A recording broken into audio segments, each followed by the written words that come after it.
আমি আমার বিধানসভা ভিত্তিক যে সংকল্পপত্রে যে বিষয়গুলি বলেছি তার মধ্যে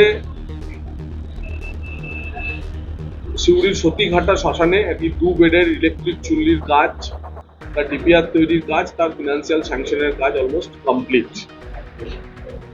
টেন্ডার প্রক্রিয়া করে সেই কাজ শুরু হবে।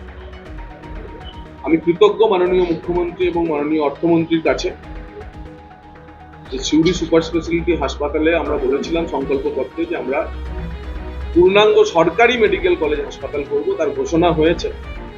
প্রাথমিকভাবে তার জমিও আমি মাননীয় জেলা শাসককে ধন্যবাদ জানাবো যে তিনি সেটা চিহ্নিত করে ফেলেছেন। এডিএম এলআর সাহেবও চিহ্নিত করে ফেলেছেন এবং মেডিকেল কলেজের জন্য তার ডিপিআর তৈরির কাজ চলছে। মাননীয় রেলমন্ত্রীর সঙ্গে দেখা করে আমাদের সিউড়ি প্রান্তিক এবং রাজনগর রেল লাইনের কাজেরও প্রক্রিয়াগত কাজ শুরু হয়েছে। যেহেতু বাজেট ঘোষণা আগে হয়ে গেছিল, সেজন্য সমীক্ষা ইত্যাদির জন্য তার ফান্ড অ্যালোকেশন ছিল।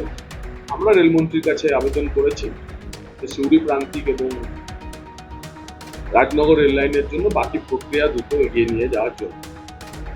আজকে আমি সিউড়ি বিধায়ক হিসেবে আরো একটি আনন্দ সংবাদ আপনাদের দিয়ে দিতেই আজকে দেখেছি। আমরা কতটা বঞ্চিত ছিলাম তার আরো একটি উদাহরণ আপনাদের সামনে কলকাতা শহরে পশ্চিমবঙ্গের 23টি জেলার সবগুলির নিজস্ব ভবন আছে, একমাত্র বীরভূম ভবন ছিল না। আমরা নিউ টাউন বিশ্ব বাংলা গেটের কাছে প্রাইম লোকেশন বীরভূম ভবন নির্মাণ করার জন্য মনস্থ করেছি। তার জিওগ্রাফিক্যাল লোকেশন আমি আপনাদের সঙ্গে শেয়ার করে দেব। এই যে বীরভূমের ছেলেমেয়েরা পরীক্ষা দিতে যায়, চিকিৎসা করাতে যায়, তারা জনপ্রতিনিধিদের কাছে আবেদন জানায় যে কোথাও থাকার ব্যবস্থা করে দিতে হবে। মেট্রো থেকে একেবারে খুব সামনে, তার ফলে বীরভূম ভবন যেখানে তৈরি হবে সেখান থেকে মেট্রো কানেক্টিভিটি এত সুন্দর হবে, একদিকে এয়ারপোর্ট, অন্যদিকে দক্ষিণ কলকাতা বা মধ্য কলকাতা, অর্থাৎ হাসপাতাল, চাকরির পরীক্ষা দেওয়ার যে জায়গাগুলি এখন বেশিরভাগ কম্পিটিটিভ এক্সাম পরীক্ষার্থীরা সেক্টর 5 সব মেট্রো কানেক্টিভিটির মাধ্যমে তারা সব জায়গায় পৌঁছে যাবে। এই যে এখানকার যে জমির স্যাংশন, সেই জমির স্যাংশন ঘটনাচক্রে একটা সময় আমারই উদ্যোগে হয়েছিল, কিন্তু এর কোনো পদক্ষেপ কোথাও কিছু হয়নি।